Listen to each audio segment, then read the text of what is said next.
Welcome to Uriah Heep, the Magician's Podcast. I'll be covering every studio song the band has recorded and every bonus track that I can find. Each week we'll go over a new song from the beginning to where they are currently, and as they keep adding albums, I'll keep adding shows. Let the deep dive party begin. In the magic garden, some were singing, some were dancing. Hello and welcome to another episode of Uriah Heep, the Magician's Podcast. I am your host, Scott Haskin, and I am bringing you another song because it's another week. We got 4 episodes this week, just like we do every week. And today we're digging into the song Fear of Falling. You know, I think that it's pretty safe to say that most people have that kind of as a natural survival instinct. So this could be anything, though. This could be about falling in love. It could be a fear of falling off of a building or a cliff, or it could be the fear of falling off, your goal. It could be anything. So we're going to get into it and we're going to find out. But first, it's Monday, guys, and you know what we do on Monday. We thank the people that help make this show as it is. And some of those people are our fantastic patrons. At the $5 Easy Living tier, we have Kenny Wymore. At the $3 The Wizard tier, we have not only Peter Voss, not only Goran Eriksson, not only Frank Thielgaard Mortensen, but William Rose as well.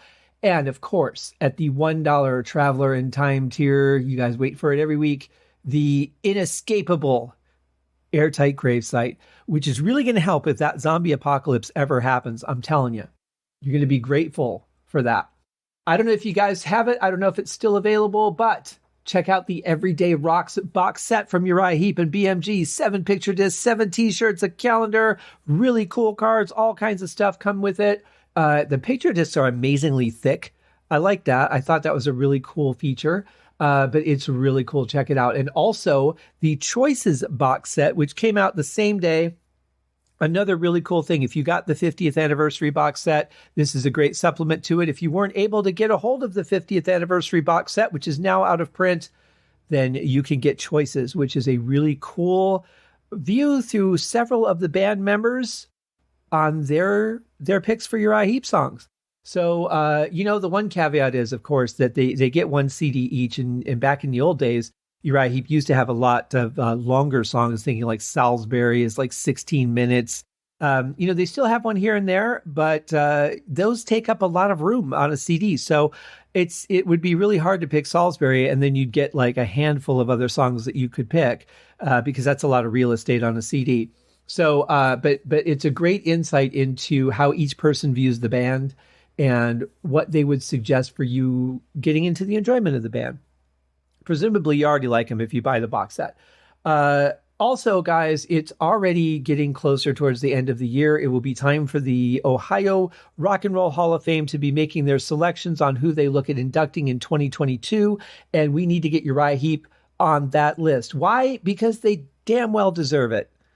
And so if you go to facebook.com, Heep Rock Hall, or you go to the website that I have, scotthaskin.com, click on the Uriah Heep link, and the link is there for the Rock and Roll Hall of Fame. You could get your name on that petition. I have no idea where it's at numbers-wise because it's a weird site.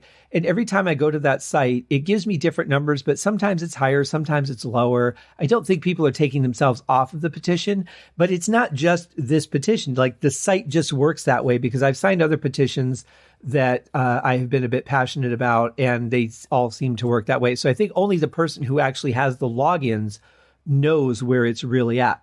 But in any case, it is there. Please take 10 seconds out of your life to go sign that petition. Let's get these guys in the United States Rock and Roll Hall of Fame where they belong.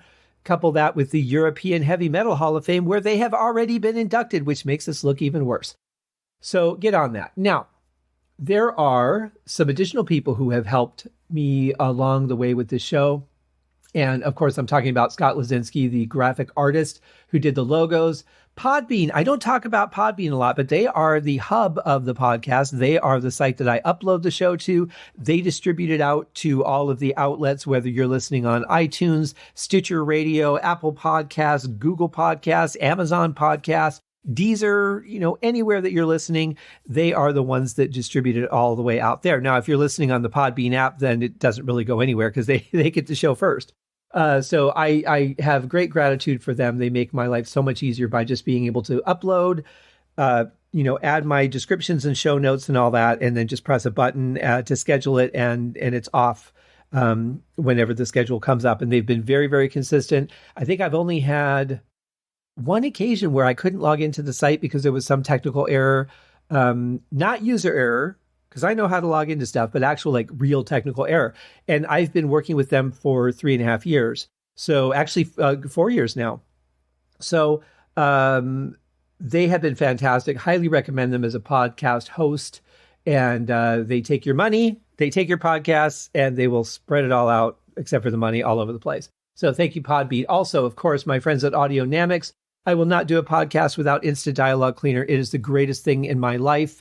I also have to thank Isotope, their product RX. I'm using an older version. I actually use RX4 Advanced, but sometimes, depending on what's going on in the day, there will be static on my microphone that I do not hear while I'm recording, but when I play it back, it's there, and I can wipe it out in seconds in RX. I just take the whole file, set the setting, and I've kind of dialed in what works best for this setup.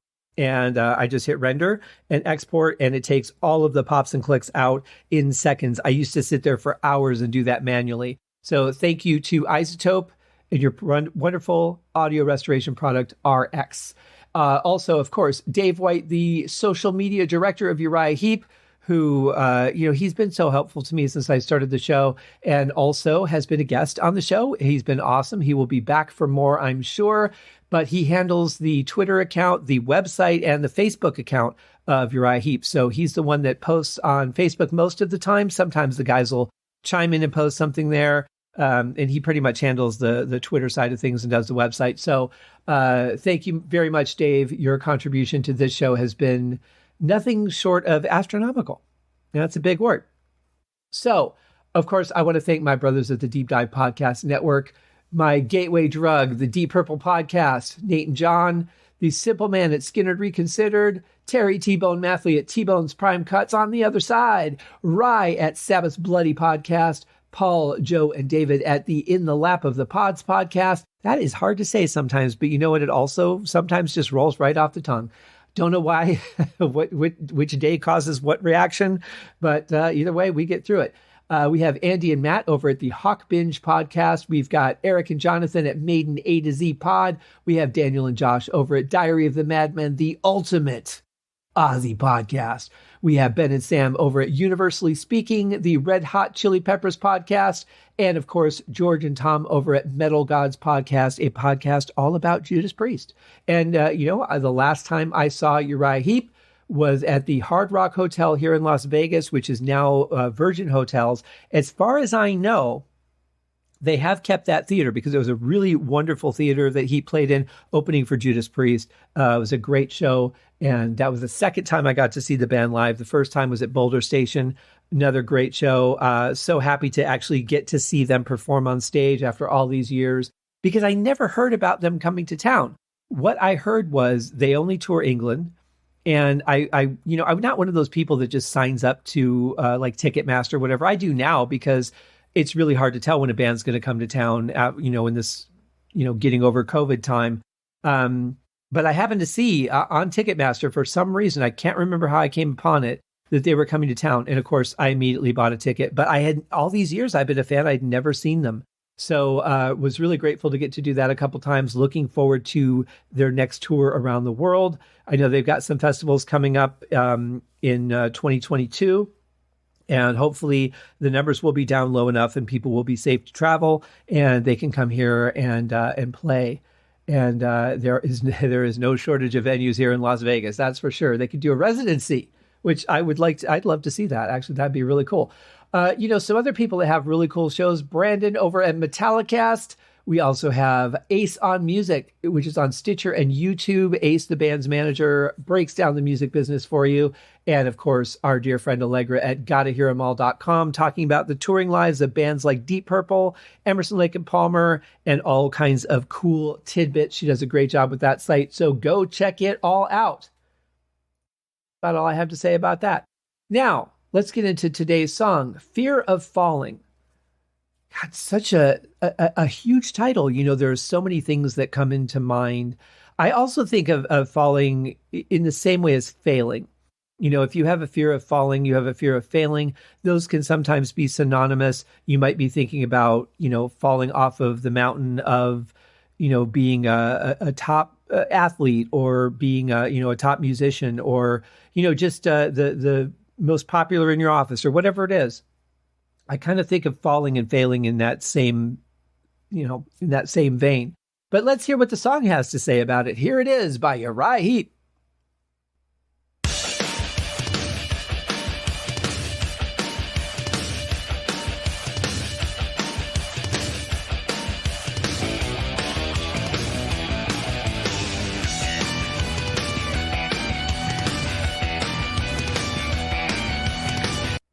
What great energy this song has. I mean, absolutely, from the very first note that we hear, it's just got a good drive to it. That is a killer drum beat that Lee Kerslake is playing. Of course, he is a single bass drum drummer, didn't have double pedals.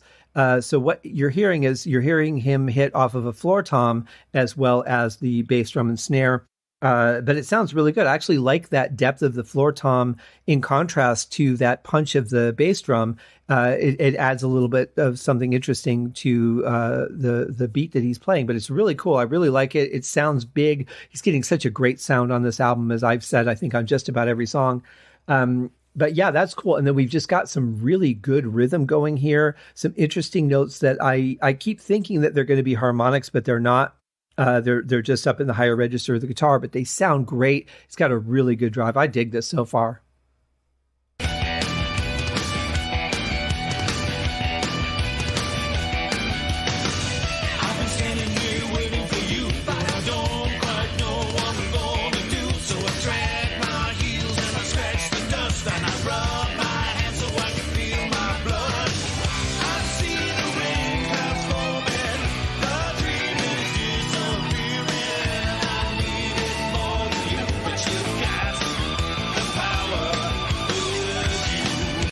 Well, first, the vocals sound very different from everything that we've heard on this album, don't they? Well, that is because this is not only Bernie singing, but also Trevor. And Trevor's playing quite the groove, too, on bass. So, performing this song live would be interesting to see. I have no doubt he could have pulled it off if they did it. But really, really interesting bass sound that we're getting on this one, too. But I think they sound great together vocally. I think their voices really complement each other. We're also getting just some nice playing from Mick. And of course, Phil's really thickening up the song. I can't hear specifically what his sound is, but I can tell that the song is very wide from that, thickening coming from the keyboards. So off to a great start. But I'm thinking in contrast to the title here, actually, because that opening kind of makes me feel empowered, right? Like I get all jazzed up listening to that. Take on whatever challenge it is, whatever my thing for the day is that I'm worried about or whatever, and just overcome it because that music gives me that power. So, so far, it's kind of an interesting contrast for me.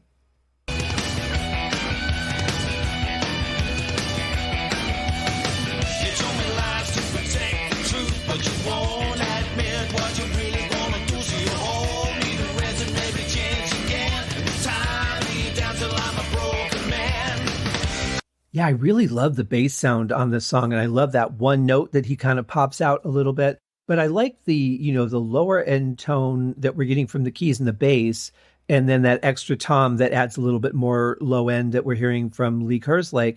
But that in contrast with the higher range stuff that Mick is playing that has a really good distortion on it. I'm trying to think of a song it reminds me of. I think it's probably as close to maybe Die Die My Darling by the Misfits that had that one higher end repeating note and the rest of the song was actually pretty low. That contrast is actually very pleasant, and it gives a little bit more of that full spectrum without actually having to cover the entire spectrum. So this is good.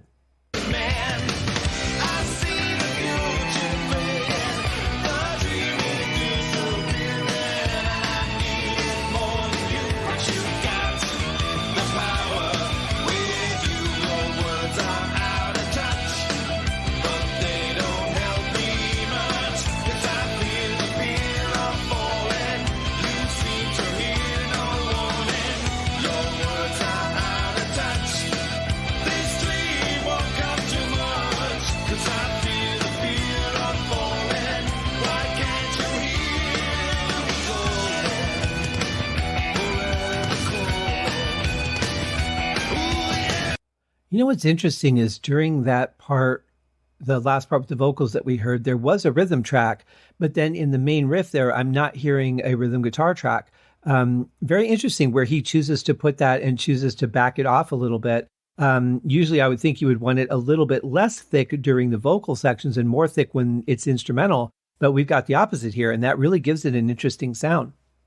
I forgot to mention too, as all of the songs on this album have had the theme of having a subtitle, this one, Fear of Falling, has the song title of False Trust, which is kind of interesting. And, again, maybe we're talking about that person, who says, what, it's okay. You can fall back. I promise I'll catch you. And then they don't.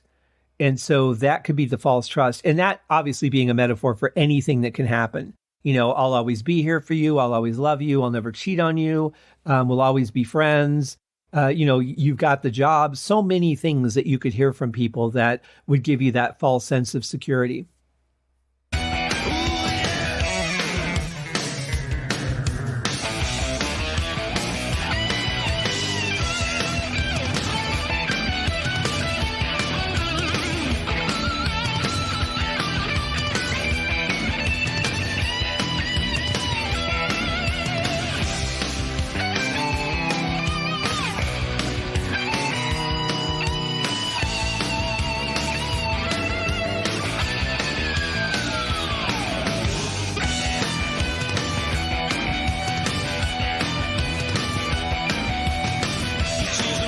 Well, I love that bass lick at the beginning of that part, that sound of falling, very well replicated.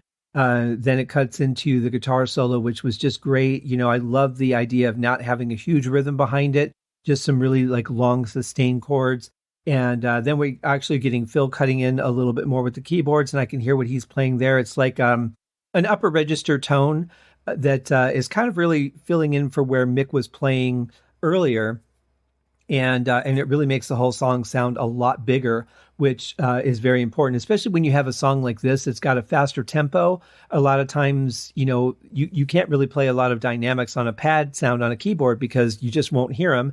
You won't actually hear much of anything because the pads have to, warm up a little bit, and that takes a few milliseconds. And if you're playing really quick, you're just going to hear basically tiny, tiny inflections of it, and probably it would get buried easily in music like this. So it's a really, really good song. I love the way it drives. That was a great solo section. And I hear we got some vocals coming up.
Yeah, I think this part's going on a bit too long. I'm looking for a change here, something a little bit different. It's a cool part, but, this is Uriah Heep. I would say break that up a little bit with even just one of those short transitions and come back into it, just something to kind of change things up a little bit. I do notice that Trevor is very dominating on the vocals on this one. Bernie's backing him up nicely. I would say Bernie's really more of a backing singer on this, at least in the way they mixed it.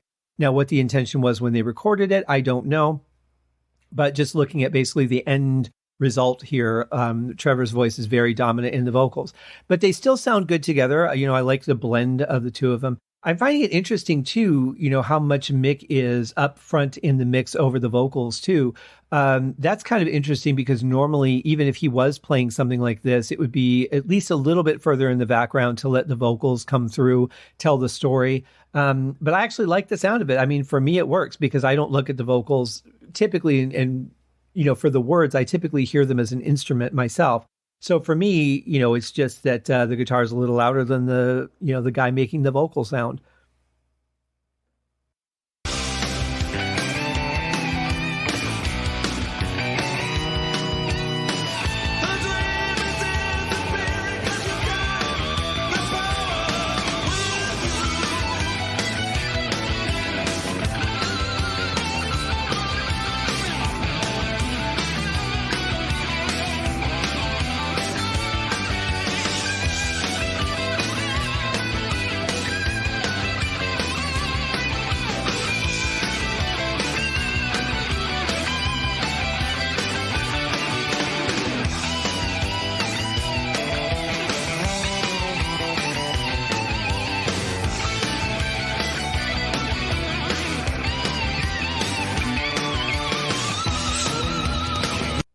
What a great second solo from Mick. I didn't get enough with the first one, so I really liked that there was a second one in here. Being so close to the end of the song, I didn't really think that would be even a thing. But very pleasant. I'm glad that they just didn't put that on the fade out as they typically do. But I do find it was a little quiet in comparison to the rest. Like the rhythm guitar was kind of drowning it out a little bit. And they're also working on some of the same frequencies. So there's going to be a little bit of conflict there. I would have dropped the rhythm guitar down just a little bit so that we could hear the solo come through. Just like I typically say about, the vocals, we need to dial the music back just a little bit so we can hear the vocals a little bit better. I think it's interesting that the rhythm guitar was so high up in the mix. And also the bass too. Now the bass, it's not uncommon for Uriah Heep to have bass up higher in the mix. And this was actually a good example. I thought it grooved really well with the drums and the solo. So, really, really cool. I love the way it's moving forward. I like that we're heading into something completely different, really with only about 15 seconds to go in the song.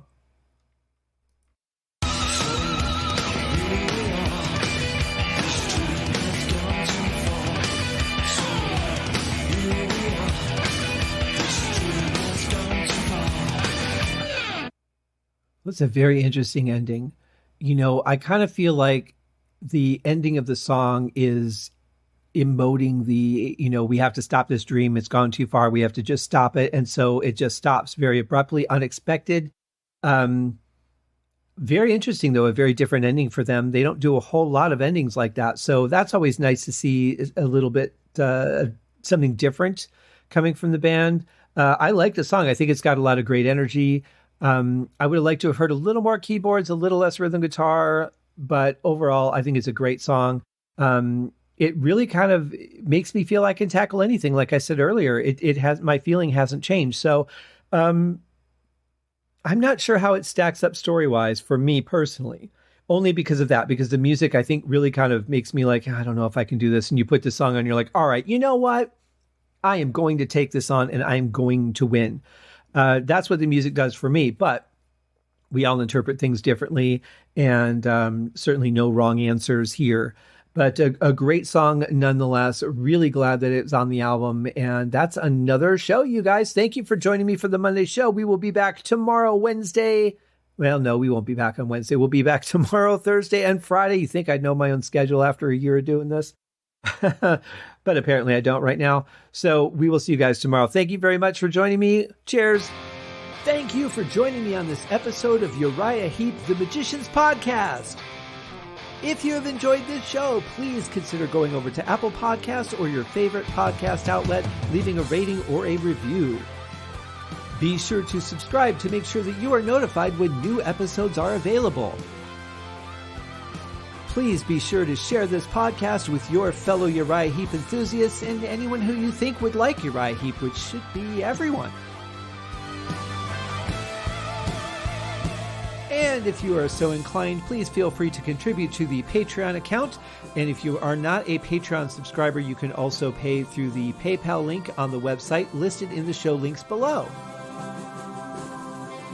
I would also like to thank Uriah Heep for their very generous support of the show, and thank you guys for listening. We'll see you in the next episode. Happy days!